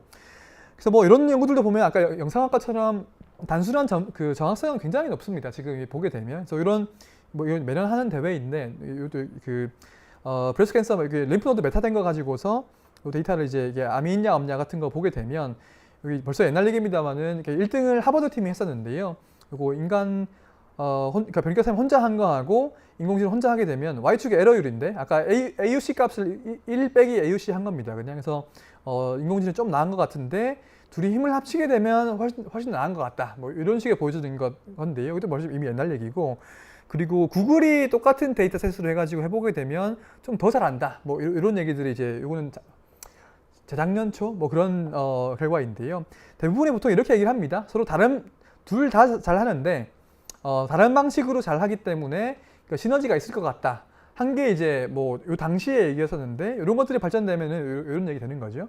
아마 여기 혹시 정형외과 쌤들 계시면 여기 갔다 오신 분도 계실 텐데 작년에 AACR에서 플래너리 톡을 구글이 했습니다. 이것도 되게 재미있는 얘기인 건데요. 이때 나왔던 논문 중에, 그러니까 얘기 중에 어떤 게 논문으로 나왔냐면, 이 논문은 이제 작년 가을 논문인데, 아까 말씀드린 시너지, 우리가 이제 일반인들한테 가서 우리가 얘기할 때 인공지능 쓰면 의사들이 더 정확성이 좋아지겠죠? 하면 이해하시거든요. 근데 우리는 이게 에비던스가 있어야 믿으니까 이거 정말 정확성이 좋아질까? 혹은 판독 효율도 좋아질까? 그런 것들을 우리가 에비던스 가지고 이제 보자. 뭐 이런 논문을 보시면 되는데요. 이것도 이제 유방암 림프노드 전이된 거 가지고서 테스트를 해본 것인데 이런 거 좀 재밌습니다. 이게 이제 요거는 정확성 본 것인데요. 이게 두 개가 보조했을 때 안 했을 때 비교를 하는 것이라고 보시면 되고, 요게 네거티브입니다. 요거는 네거티브고, 요거 마이크로 메타이고, 요거 마크로 메타이거든요. 이렇게 보시면 통계적으로 유의미하게 보조 받았을 때 정확성 좋아지는 게 마이크로 메타만 그렇습니다. 그러니까 네거티브하고 마크로 메타에는 정확성에 유의미한 개선이 없다는 걸 우리가 알 수가 있고, 아니면 이건 판독 시간인데요. Y축이 요거 한 장 읽을 때 걸리는 시간을 몇 초 걸리냐 이거 본 것이고, 네 가지 이제 X축에 보시면 요거 네거티브이고, 요거 ITC고, 요거 마이크로 메타, 요거 마크로 메타인데요. 판독 시간의 효율이 있는 것도 여기 네거티브하고 마이크로 메타에만 유의미하지 나머지는 유의미하지 않았습니다. 그러니까 이제 우리가 어떤 데이터를 어떤 종류의 데이터에 인공지능을 접목시키느냐에 따라 가지고서도 이게 유의미하고 유의미하지 않고 그런 것들이 갈라진다는 걸 알 수가 있고요. 특히 이제 이런 마이크로 메타에는 한 장 읽을 때 원래 2분 걸리던 것이 인공지능 활용하게 되면 1분으로 절반 줄어든다 이렇게 보여지거든요. 그래서 이런 것들은 이제 좀 유의미하다고 생각을 하고 있습니다. 그리고 이제 아까 말씀드렸던 이런 게 이제 최근에, 그러니까 이게 정말 진료하실 때 의료 현장에서 유의미한지는 모르겠으나 이런 논문들이 이제 나옵니다. 이게 어떤 거냐면 아까 제가 클리니컬 임팩트 말씀드릴 때 인간의 인지 능력으로 못하던 것들을 하는 걸 보여주면 이제 좋은 논문 나가는데, 이 논문이 이제 이것도 작년 이제 말 논문인데요. 어떤 거냐면 그냥 이제 폐암 데이터 본 거죠. 렁 아데노카시노마하고 스퀘머셀 카시노마 두 가지랑 이제 정상이라는 게 보는 건데, 그러니까 병리 인공지능이 요 논문은 크게 4가지 보여주거든요. 첫 번째는 뭐냐면 일단 되게 정확하다. 이거 3가지를 아주 정확하게 구분한다. 이고 두 번째는 정확도가 병리과 전문의만큼 높다 하는 것인데요. 이게 제가 이제 웬만하면 그림 보여드릴 텐데 이 그림 안 보여드리는 이유가 뭘까요? 이제 이 정도 결과로는 네이처 메디슨에는 메인 피겨가 못 실립니다. 그래서 이거 서플 피겨로 가야지 볼 수 있는 내용들이고, 메인 피겨로 뭐가 실리느냐 이런 거죠. 이게 프레시 프로즌이나 FFP나 바이옵시 어떤 종류의 샘플에 대해 가지고서도 인공지능이 다 잘한다. 뭐 이런 걸 이제 보여주거나, 아니면 이거는 좀 사실 이게 블랙박스 얘기를 또 안 들을 수가 없는데, 이게 이제 이런 거죠. 병리과 이제 병리 슬라이드만 보더라도 유전형까지 알 수 있다. 뭐 더 나아가지고 이렇게 얼리어 프리퀀시까지도 이렇게 p-value를 보시면 나름 잘 알 수 있다. 뭐 이렇게 보여주는 게 이제 인간이 보고서는 되게 하기 불가능한 것들인데, 이런 것들이 왜 되는지는 모르지만 인공지능은 파악을 한다. 뭐 이런 걸 보여주면 이게 이제 레디오 지노믹스라고 하는데, 뭐 이런 것들이 이제 가능하다는 걸 보여준다는 게 이제 네이처 메디슨 급의 논문에 실린다는 것이고요. 또 한 가지가 요즘에 올해 들어가지고 나오는 얘기가 이런 것들인데요. 지금 이제 그 뭐 저는 사실 그 이뮤노테라피 잘 모르는데요. 키트루다 같은 거 면역 항암제, 그러니까 뭐 엄청 이제 산업적으로든 되게 많이 주목을 받고 있는데, 제가 알기로 큰 단점 중에 하나가 이제 결국에 바이오마커, 어떤 환자에게 이게 약효가 있을 거냐 없을 거냐를 그 예측하기 되게 힘들죠. 바이오마커도 우리가 알고 있는 바이오마커도 그 반응성이 아주 좋지 않기 때문에. 그래서 우리가 그게 고민인데, 병리 이런 논문, 이거는 이제 올해 초 논문인데요. 병리 이미지만 봐도 그 여기 보시면 그 원래 이제 면역 항암제 되게 중요한 바이오마커가 그 마이크로세틀라이트 인스테빌리티인데, 이거 하려면 원래 이제 되게 뭐 유전자 검사를 하든 이뮤노히스토 케미스트를 하든 뭐 해야 되는데, 그런 실험 필요 없이 그런 이제 그 병리 이미지만 보고서도 그 요 마이크로세틀라이트 인스테빌리티를 알 수 있다는 게 이 논문의 내용이거든요. 그래서 이게 그 예를 들면 이거는 이렇게 인스테이블한 거, 요건 스테이블한 거. 그래서 정확도가 이제 아주 높지 않지만 AUC가 0.84는 나옵니다. 그래서 이게 이제 왜 되는지는 잘 모르죠. 근데 됩니다, 일단은. 그러니까 이런 게 이제 보면 되게 이렇게 더 정확도가 좋아지면은 진짜 뭐 유의할 수 있을 텐데, 요런 것들이 나온다는 것이고, 요건 또 아시는 루닛의 얘기인데요. 국내에 있는 뭐 세계적인 스타트업 루닛의 얘기인데, 이런 얘기가 기사로 나왔습니다만, 이게 방금 보여드린 그 네이처 메디슨 논문이랑 거의 비슷한 건데요. 여기 이제 올해 아스코에서 발표한 앱스트랙트라고 보시면 되는데, 그 전이성 폐암에서 그 메타스태틱 non-small cell lung cancer에서 아마 키트루다를 말씀하시는 것 같은데, 면역 항암제의 반응성 예측을 한 건데요. 원래 우리가 알고 있는 바이오마커가 PDL1이 있거든요. 그래서 근데 PDL1도 반응성 예측을 아주 높게는 하지 못합니다. 근데 이제 여기서 보시는 요 그냥 이미지를 인공지능으로 분석한 거, 그 스코어링 한 거하고 PDL1이랑 비교한 게 요 그래프인데, 보시면 뭐 크게 두 가지를 보여줬다고 저는 이해를 했는데요. 한 가지는 뭐냐면 이게 시너지스틱 이펙트가 있다. 그래서 이게 이제 그 PDL1 음성이든 양성이든 환자 중에서도 그 AI 점수가 높냐 낮냐를 보게 되면은 또 이렇게 음성인 경우에도 점수가 높으면 뭔가 그 반응을 보이는 경우가 있고, PDL1 양성인 경우에도 AI 점수가 낮으면 이제 반응을 안 하는 경우가 되게 많다. 이런 것들을 보여주셨고요. 이게 그 그래프 내용이고, 또 한 가지는 이제 아예 그냥 그 PDL1이랑 요 인공지능 점수 스코어링 한 거를 헤드투헤드로 1대1로 비교하더라도 이 반응성 예측률이 PDL1보다는 이거 병리 인공지능이 높은 것 같다. 이렇게 보여주는 게 지금 결론이었거든요. 그래서 이런 것들이 지금 이제 최근에 나오고 있는, 그러니까 이제 단순히 병리 이미지 판독한다, 뭐 암이 있냐 없냐 이런 것보다도 뭔가 좀 더 한 단계 더 나아가는 것들이 나오고 있다는 정도의 트렌드를 이제 말씀을 드리고 싶습니다. 그러고요.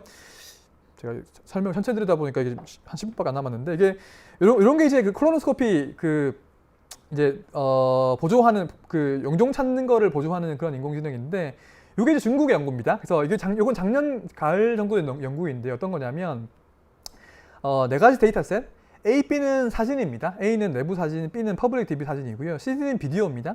C는 비디오 클립인 짧은 영상인데 처음부터 끝까지 폴립이 나오는 거고요. 그 파지티브 셋이라고 볼 수 있고, D는 풀 비디오입니다. 넣을 때부터 빨 때까지 풀 영상인데 여러 명이 체크해가지고서 아예 폴립이 하나도 안 나오는 거를 이제 네거티브 셋을 가지고 해봤더니, 하여튼 뭐 결론은 보시면 이렇게 뭐 보조를 하게 되는데, 어두운 거, 파샬리 보이는 거 등등 해가지고 다 잘 된다, 뭐 이런 거를 그게 결론이고, 그리고 이미지에 대해서 잘 된다.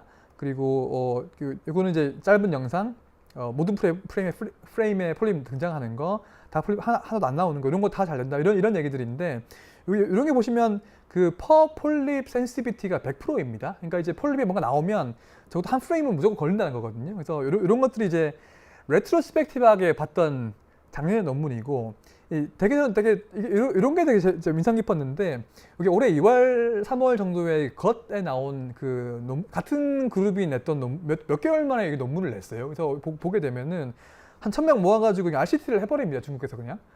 이제 이게 실제 RCT를 했을 때에 폴립 찾는 거이든 아데노마 찾는 거이든 뭐 이런 거에 대해 가지고서, 그러니까 프로스펙티브 RCT를 했는데 이 인공지능 보조했을 때랑 보조하지 않았을 때 비교해 보게 되면 유의미하게 폴리비든 아데노마든 더 많이 찾거든요. 그래서 이런 것을 한편으로 본다면은 그러면 인공지능 안 썼을 때는 뭔가를 많이 놓치고 있다는 거네. 이렇게 사실 볼 수도 있는 것이고.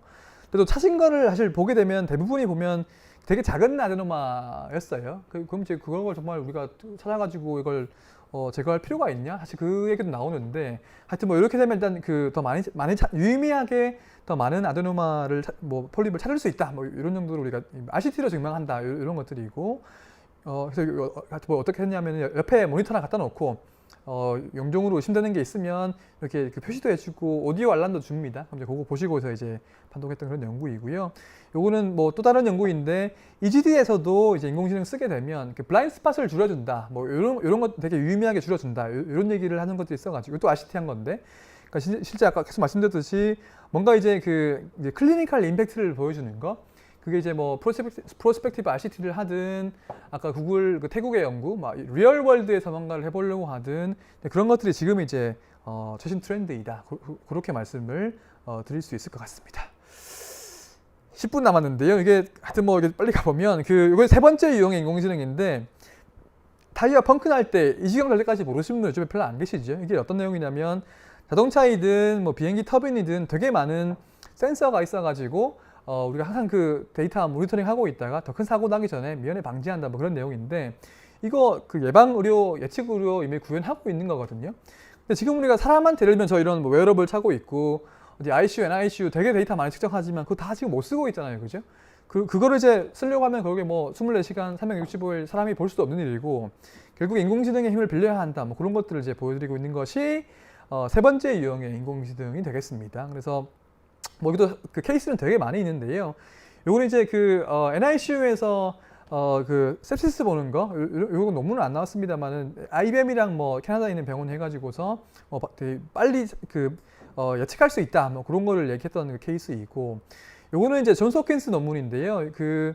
요건 세틱 샥을 성인 환자 대상으로 그러니까 예측을 하는 시스템인데 이게 2017년도 논문일 겁니다. 그래서 이런 논문을 보면 뭐 일상적인 EMR 데이터 같은 것들을 봐가지고서 미리 예측한다 뭐 그런 내용인데요. AUC가 뭐 0.8 정도 나옵니다. 그래서 28시간까지 미리 파악할 수 있다. 뭐 이런 게 그 당시의 논문인데 이분도 제가 안 갖고 왔거든요. 이분도 이제 제가 퍼스트오프를 미국에 만나가지고 갑자기 얘기해 본 적이 있는데 또 2017년 논문 나온 이후로 뭐 좀 좋아진 거 있냐 하니까 몇 가지, 그러니까 일단 알고리즘 자체가 좋아져가지고 정확도가 더 좋아졌고 또 한 가지가 이제 그게 여기서는 원래 ICU 얘기했었거든요. 근데 지금은 존스 홉킨스 일반 병동 가지고 다 쓰고 있고 그리고 커뮤니티 하스피털 주변에 있는 거 한 5개도 쓰고 있다고 하더라고요. 그래서 이제 한국에는 지금 이런 거 쓰는 게 별로 없는 걸로 잘 알고 있는데 이런 것도 이제 사실 좀 갭이 있다고 보시면 될 것 같고요.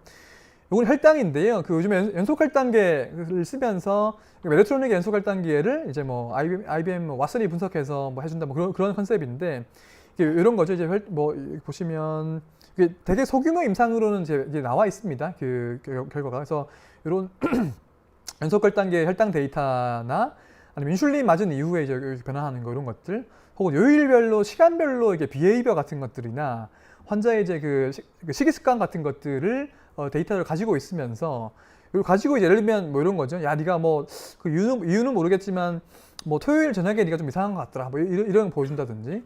혹은 아마 그 논문 보신 분 계시겠지만 이게 사람마다 식후 혈당 변화 그 음식별로 달라지잖아요. 그 셀 논문 보시면 그런 것도 보면 야, 네가 어떤 음식 먹으니까 혈당이 뭐 많이 올라가거나 안 올라가더라. 이런 걸 보여준다거나 이런 거 가지고서 또 인공지능이 어드바이스를 환자에게 주게 되면 그거 받아들여 가지고 이제 혈당 관리하게 되면은 정상 레인지로 더 많은 시간 동안 머물게 되고 뭐 그 고혈당, 저혈당 이벤트도 이렇게 줄어들고 뭐 이런 것들을 이제 보여주는 것들이 있고요. 뭐 이런 것들이 있고 아니면 이제 미케이지를 보거나 이제 카디악 어레스트를 뭐 보거나 이런 것들 연구도 있는데 보여드릴 거는 요거는 뷰노랑 그 세종병원이 같이 했던 연구입니다. 그래서 이거 기사가 사실 먼저 나버려 가지고 이거 하루 전에 정말 예측 가능해 이렇게 했는데 논문을 보시면 이제 가능합니다.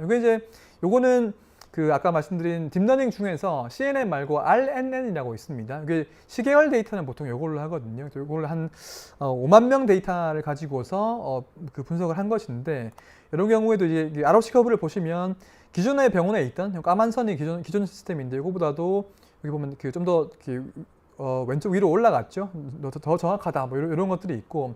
근데 이거보다도 더 유의미한 게 뭐냐고 하면은 그 폴스 알람 줄이는 겁니다. 결국에 우리가 뭐 요즘에 뭐 신속 대응팀 뭐 수가 여기도 나오고 막 등등이 나오는데 일단 사실은 보면 폴스 알람이 너무 많으면 이렇게 양식의 소리는 되기 때문에 의미가 없고, 그리고 이제 이게 그 특히 여기 일단 X축이 뭐냐면 여기 1시간당 환자 1명당 울리는 알람 횟수를 얘기하는 거고, Y축이 센시티비티인데 신속 대응팀 카파가 사실 많지 않잖아요. 그래서 보통 제가 듣기로 한 요 정도의 카파를 가지고 있다고 이제 들었는데, 요 정도에서 예를 들면 기존의 시스템은 폴스 알람 너무 많고 이 정도에서 이게 초록색 선을 보게 되면은 이만큼 이제 센시티비티를 높였으니까 더 낮은 폴스 알람으로 이제 이 워킹을 한다. 뭐 이런 게 이제 의미가 있을 수 있다는 생각이 들고요. 그리고 이게 이제 아까 24시간 전 그 얘기인데 0시간대가 어레스트 났을 때를 기준으로 한다면은 이건 어레스트 난분, 이건 안 난분인데 이미 하루 전에 보면 갭이 좀 벌어지지요. 이런 걸 보게 되면은 되게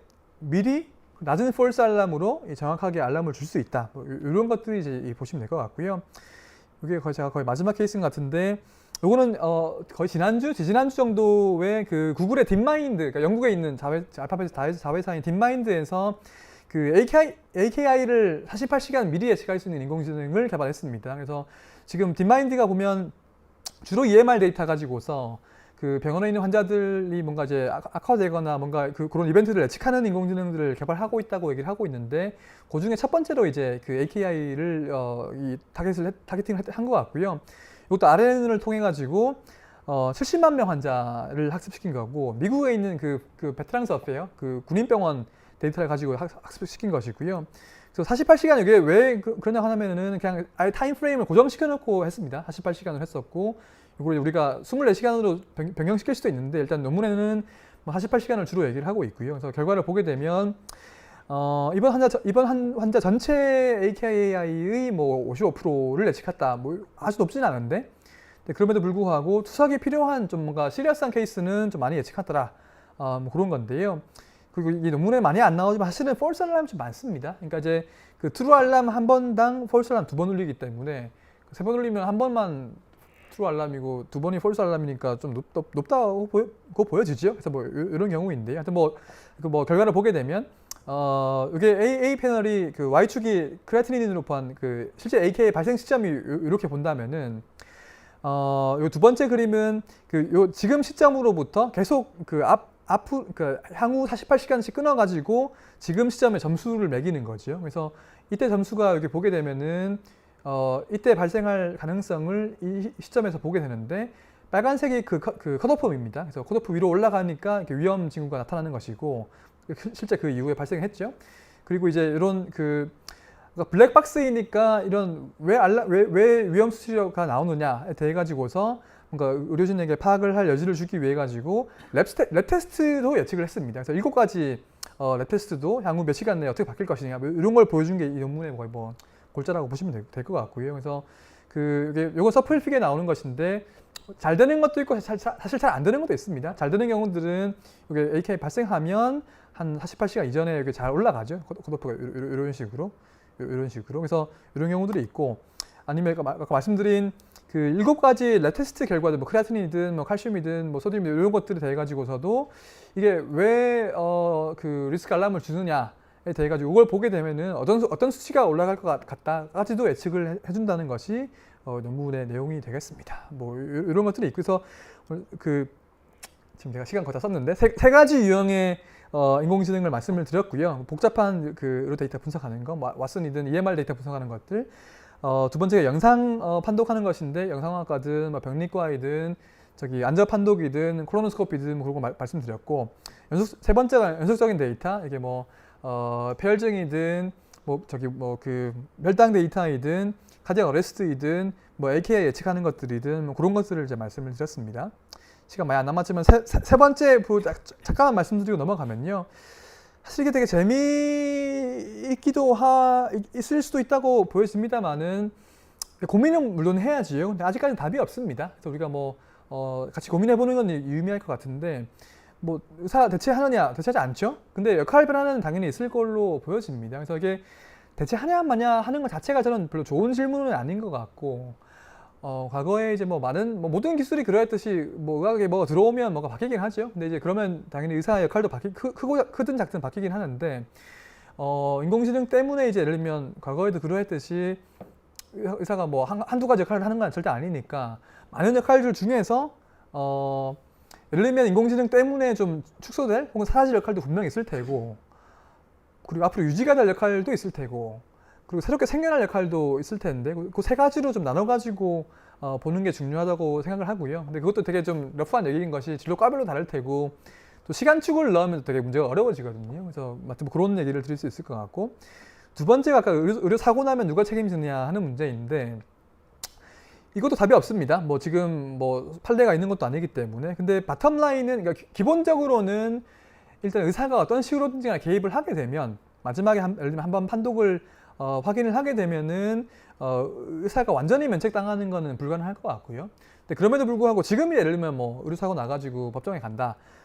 그럼 책임 소재를 따지는 게 되게 복잡한 문제가 되죠.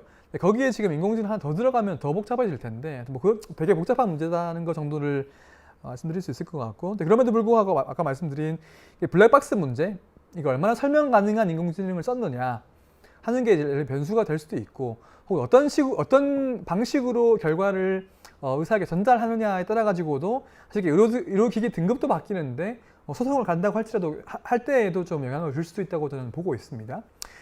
세 번째가 이게 탈숙련하라고 잠깐 말씀드리면 이게 어떤 거냐고 하면은 되게 쉬운 비유가 이제 그 비행기 파일럿들의 경우에 그 오토파일럿 그 비유가 있거든요. 그래서 파일럿들이 오토파일럿 시스템 도입된 이후에 그 수동 조종 능력이 많이 감퇴를 했어요.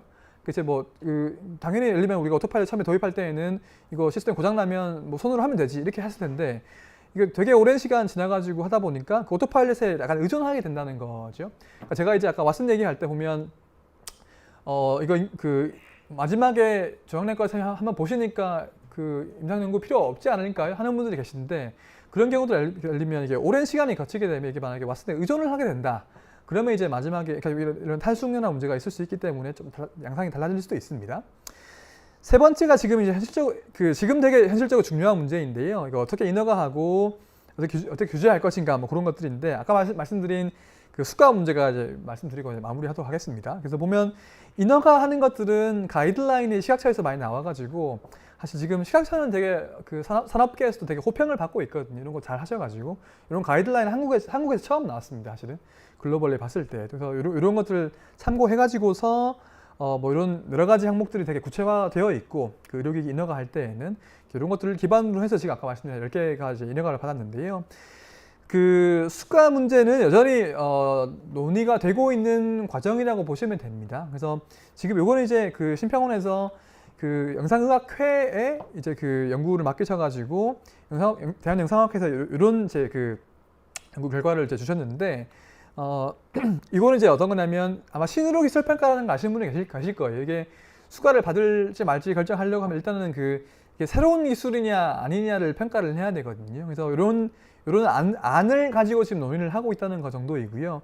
예를 들면 이게 기존 기술이고 이건 신의료 기술 평가 대상이 되는 것인데, 예를 들면 이거는 이제 AI가 기존 급여 비급여 검사에서 제공하던 진단 검사를 제공하느냐, 아니면 제공하지 않던 새로운 진단 정보를 제공하느냐, 요거 따라 가지고 크게 나누게 되고 뭐 이렇게 간다는 것이고요. 또 한 가지 중요한 것이 아까 제가 중간적으로 말씀드렸지만 그 레벨 오브 에비던스, 그러니까 이제 이게 우리가 뭐 유효성이든 이게 클리니컬 임팩트이든 보여줄 때 뭘 기준으로 볼 것이냐를 4가지 레벨로 지금 논의를 하고 있습니다. 뭐 사실 되게 좀 당연하다고 볼 수도 있는데요. 첫 번째 레벨은 뭐냐고 하면 아까 우리 본에이지 볼 때도 들어가 있고 그 구글 병리과 볼 때에도 그러니까 단위 시간당 더 많은 환자 본다는 거거든요. 첫 번째가 효율 높아진다. 그 얘기이고, 두 번째는 뭐냐고 하면은 그 아까 말씀드린 어널리티컬 밸리디티, 그 정확성이 좋아진다. 이게 레벨 두 번째 레벨이고요. 세 번째 레벨의 에비던스는 뭐냐고 하면은 환자 아웃컴이 좋아진다는 게 세 번째 레벨이고, 레벨 4는 이제 가장 어려운 건데 그 비용 효과성 보는 것입니다. 어디부터 수가를 줄까요? 어디부터 수가 주면 될까요? 일단은 저도 협의체에서 같이 얘기를 했었는데 일단은 여기 이미 나와 있지만 레벨 1은 보시면 수가 안 준다는 건 다들 동의를 합니다. 그러니까 왜냐면 이제 병원 자체가 보상을 받기 때문에 더 환자 하루에 더 많이 볼 수 있으니까 돈을 더 많이 벌죠. 그럼 이제 이걸 따로 보상해 줄 필요 없을 것 같고 이제 그 다음부터가 좀 애매한데 레벨 그러니까 예를 들면 산업계나 의료계에서도 되게 좀 전향적으로 보시는 분들은 야 수가가 비용 효과성만 보는 게 아니지 않냐 이런 그 정확성을 좋게 만드는 것도 유의미하다. 이런 것들도 수가를 일부 줄 가치가 있다 이렇게 얘기를 하시는 경우가 있고 시민단체는 되게 엄격하게 보셔가지고 레벨 4만 줘야 된다 이렇게 얘기를 합니다. 그럼 이제 사실 뭐 이런 정도로 뭐 제가 하여튼 뭐 다 말씀드리지 못하고 이런 정도로 지금 논의가 되고 있다는 것 정도 아직 결론은 안 나왔다 뭐 그런 정도로 말씀드리고 넘어가려고 합니다. 그래서 이거는 이제 수가를 어떻게 줄 거냐도 문제인데 아마도 이제 그 가산 수가 주는 걸로 갈 것 같아요. 그래서 지금 뭐 엑스레이 판독하더라도 다른 과쌤이 판독하시는 거하고 영상과 쌤이 판독하시면 좀 수가 더 주거든요. 그런 것처럼 이제 인공지능 쓰게 되면 좀 가산 수가를 주게 된다. 뭐 그런 정도로 말씀드릴 수 있을 것 같습니다. 그래서 이제 시간 끝났는데 하여튼 뭐 크게 세 가지 부로 나눠가지고 말씀드렸고요. 하나 더 있군요. 그래서 여기 보시면 여기 의료인들 많이 계시지만 제가 병원에 오면 이걸로 마무리하는데 의료인으로 살아가시기 되게 고달프시죠, 한국에서. 그래서 뭐 여러 가지 압박들을 많이 받고 계신데 이게 결국에 어떤 식으로 이어지냐면 결국에 번아웃이랑 뭐 이런 것들로 이어지게 되는데요. 한국에서는 사실 이렇게 별로 사회적인 문제로 별로 이슈화가 안 되는 것 같아요. 근데 이게 안 나오는군요. 미국에 보시면 이게 어떤 그림이냐면 거의 자연재해나 요즘에 오피오이드 에피데믹 이런 것처럼 피지션 번아웃이나 수어사이드 이런 것들이 되게 많이 사회 문제로 대두가 되고 있거든요. 그래서 결국에 의료진들이 번아웃 되면 사회 모두가 피해를 보기 때문에 이런 것들이 결국에 우리가 더 해결해야 할 문제인데 인공지능은 많이 해결책은 아니겠지만 이게 이제 효율을 높이고 뭔가 이제 의료 사고를 방지를 하고 이런 것들로 뭔가 이제 의료진의 번아웃 같은 것들도 해결할 수 있지 않은가. 그래서 이게 뭐 마지막 그림인데요. 이게 결국에 AI 플라이휠라 그래서 의료진들과 환자들이 모두 이렇게 막 선순환 구조를 타가지고 뭐 미래에 더 좋은 의료로 가야 된다. 뭐 이런 정도가 우리가 지금 이제 아까 말씀드린 시너지 앞으로 우리 인공지능을 받아들여 가지고 가야 되는 의료의 방향성이 아닌가 그렇게 보고 있습니다. 그래서 슬라이드가 안 넘어가는군요. 장시간 고생 많으셨고요. 이런 것들 통해 가지고 뭔가 이제 의료의 앞날에 대해 가지고 같이 고민해 볼 수 있는 기회가 됐으면 좋을 것 같고. 김영 교수님 계십니까? 아, 네. 제가 마치면 되나요, 그냥? 요걸로 제가 오늘 강의는 마치는 걸로 하겠습니다. 네, 감사합니다.